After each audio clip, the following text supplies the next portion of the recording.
Good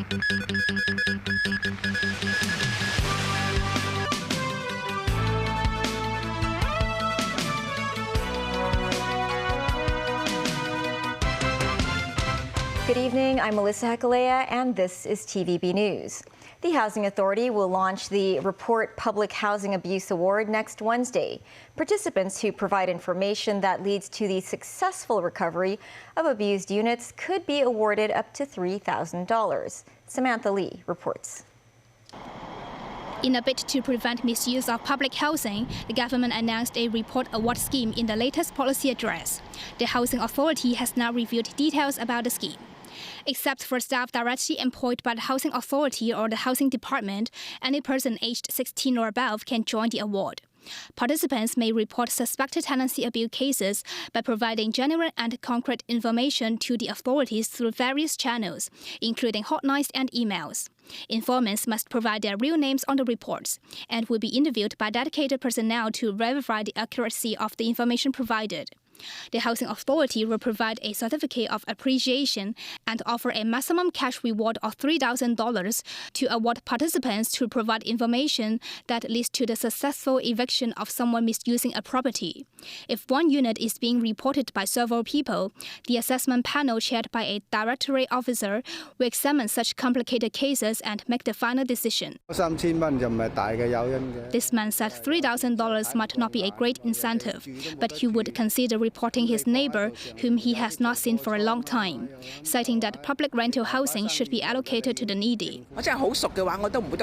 Another resident said she would not betray her neighbors unless she does not know that person or has a bad relationship with him or her.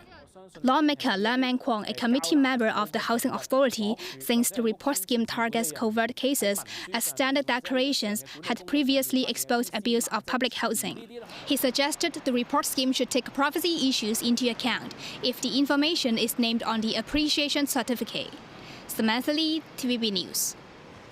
The West Kowloon Cultural District Authority has submitted their property development plans to the CUHK District Council. The project could offer nearly 2,000 units on a land area of about 20,000 square meters. Mimo Singai reports.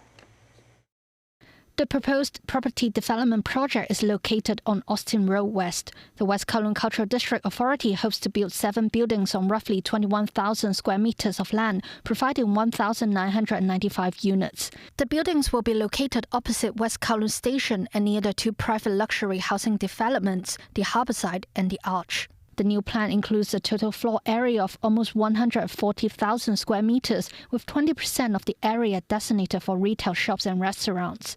The authority will retain 3 pieces of land that are not for construction. It will apply to the Town Planning Board for permission in the first quarter of this year. A surveying professional estimates the development project will bring in over $11 billion for West Kowloon Cultural District Authority.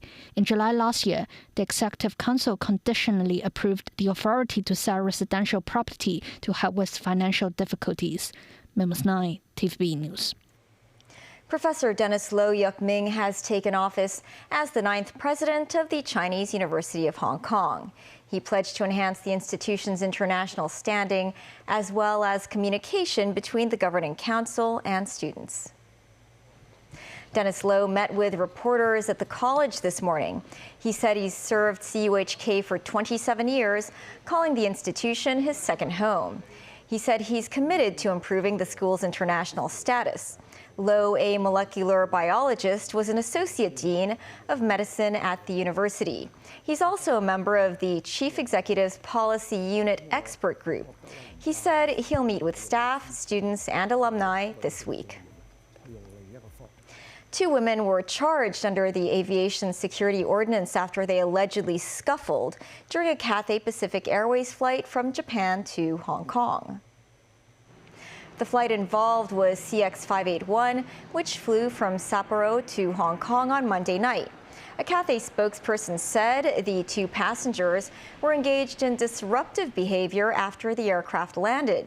The cabin crew immediately mediated the conflict and issued a verbal warning to the duo, who were subsequently escorted off the plane by airport security staff and the police.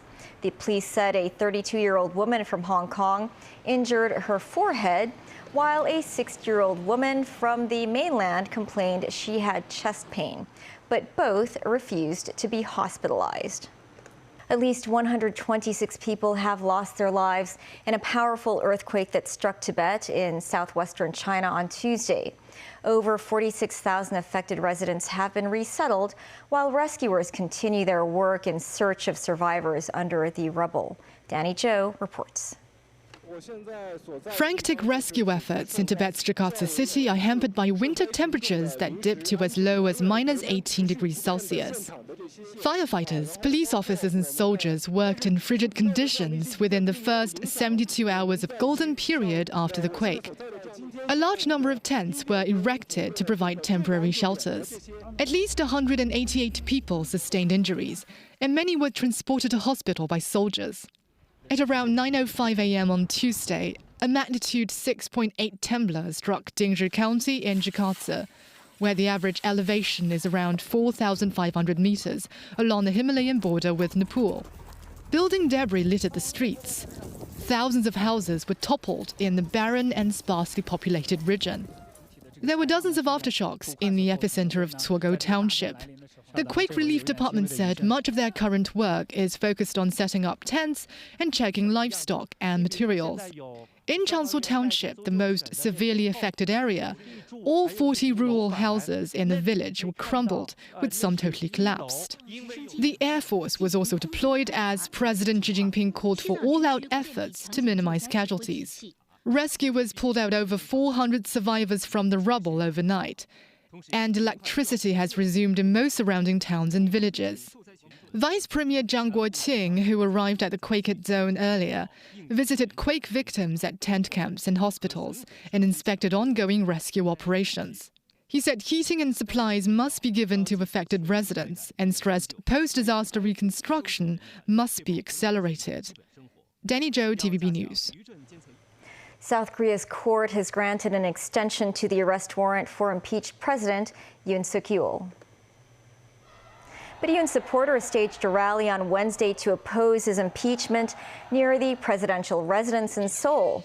The initial court warrants to detain Yoon and search his residence expired Monday, but a new warrant on Tuesday extended the window for Yoon's detention. The spectacle at the compound follows Yoon's decision last month to impose martial law during a seemingly routine impasse with the opposition, which dominates parliament.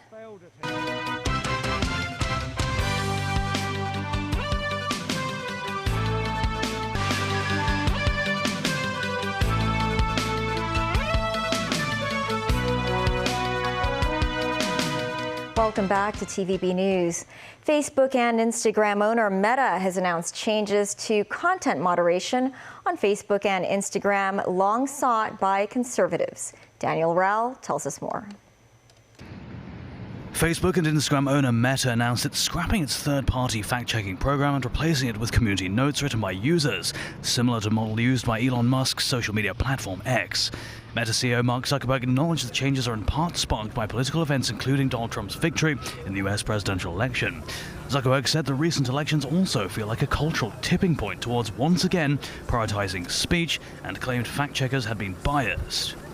But the fact-checkers have just been too politically biased and have destroyed more trust than they've created, especially in the US. So over the next couple of months, we're going to phase in a more comprehensive community notes system. The company said it decided to end the program because expert fact-checkers had their own biases and too much content ended up being fact-checked. Instead, it will pivot to the community notes model that uses crowdsourced fact-checking contributions from users. As part of the transition, Meta will use labels to replace warnings overlaid on posts that forces users to click through. The social media company also said it plans to allow more speech by lifting some restrictions on some topics that are part of mainstream discussion, including immigration and gender. Critics of the policy shift say ending the fact-checking program not only removes a valuable resource for users, but it also provides an air of legitimacy to a popular disinformation narrative that fact-checking is politically biased. Dan Orell, TV News. U.S. President-elect Donald Trump said he would not rule out using military action to take control of Greenland, an autonomous territory of Denmark, as well as the Panama Canal. Danny Zhou tells us more. During a press conference held at Mar-a-Lago on Tuesday, Donald Trump brought about the possibility of seizing control of the Panama Canal and the island of Greenland, both of which he said are important for U.S. national security. He did not rule out the use of U.S. military force to secure the two regions when asked by reporters. I can't assure you, you're talking about Panama and Greenland. No, I can't assure you on either of those two. But I can say this, we need them for economic security. Trump also blasted former U.S. President Jimmy Carter, who recently passed away, for his handover of the Panama Canal, saying this has given China the opportunity to operate the critical waterway. The Panama Canal is vital to our country. It's being operated by China. China.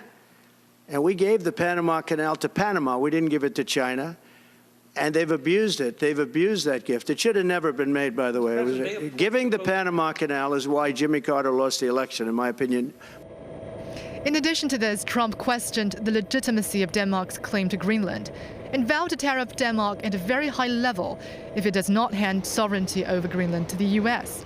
Meanwhile, the U.S. president-elect's son, Donald Jr., flew his family jet to Nuuk, the capital of Greenland, on the same day.